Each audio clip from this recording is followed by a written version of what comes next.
చాలా మందికి మార్నింగ్ తొందర లేవమంటే చాలా ఇబ్బంది పడతా ఉంటారు. చూడండి, మన మార్నింగ్ రొటీన్ ఎలా ఉంటుందో దాన్ని బట్టే త్రూ ఔట్ ది డే మనది డిసైడ్ అయిపోయి ఉంటది. అంటే నా ఉద్దేశ్యం ఏంటంటే, మీ మార్నింగ్ రొటీన్ సరిగ్గా ఉందనుకోండి. ఇప్పుడు ఫర్ ఎగ్జాంపుల్ మీరు 6 ఆర్ 6:30కి లేచారు. మీ ప్రాపర్ ఆయుర్వేదిక్ మార్నింగ్ రొటీన్ చిన్న చిన్న గుడ్ హ్యాబిట్స్ చేసినట్టయితే మీకు త్రూ ఔట్ ది డే ఆ ఎఫెక్ట్ ఉంటుంది. మన బాడీ మీదైనా సరే, మన మైండ్ మీదైనా సరే.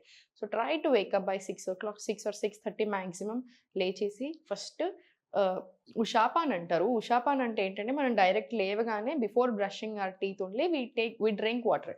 కానీ మనకట్లా సెట్ అవ్వట్లేదు. ఈ కాలంలో మన హెల్త్‌కి, మన టాక్సిన్స్ జమ అవ్వడానికి. సో, ఫస్ట్ ఆయిల్ పుల్లింగ్ తీసుకోండి. ఆయిల్ పుల్లింగ్ తీసుకున్న తర్వాత బ్రష్ అండ్ టంగ్ క్లీనింగ్ అయిపోయిన తర్వాత ఫ్రెష్ అప్ అవ్వండి. ఫేస్ వాష్ చేసుకొని and then 2-3 glasses of warm water తీసుకోండి. వార్మ్ వాటర్ మలాసన్ లేదా వజ్రాసనంలో కూర్చొని తాగిన తర్వాత ఫుల్ బాడీ ట్యాపింగ్ తీసుకోండి. ఫుల్ బాడీ ట్యాపింగ్ అయిన తర్వాత మీకు ఈ ప్రాసెస్‌లో మోషన్ వస్తే క్లియర్ అయిపోవాలి. బవెల్ మూవ్‌మెంట్ క్లియర్ అయిపోతుంది. ఆ తర్వాత ఒక 15 మినిట్స్ నుంచి 1 అవర్ వరకు యోగా ప్రాక్టీస్ ఉంచుకోండి. మార్నింగ్‌లోనే. ప్రాణాయామం కంపల్సరీ ప్రాక్టీస్ చేసుకోండి. మీ యోగా ప్రాక్టీస్‌లో ప్రాణాయామం, మెడిటేషన్ అన్నీ ఉండేలాగా చూసుకొని ఫుల్ బాడీ రొటీన్ ఉండేలాగా చూసుకోండి. మీరు గమనించండి through out the day me energy levels కానియండి, మీ మూడ్ స్వింగ్స్ కానియండి చాలా బావుంటాయి. కంట్రోల్డ్‌గా ఉంటాయి మూడ్ స్వింగ్స్ కూడా.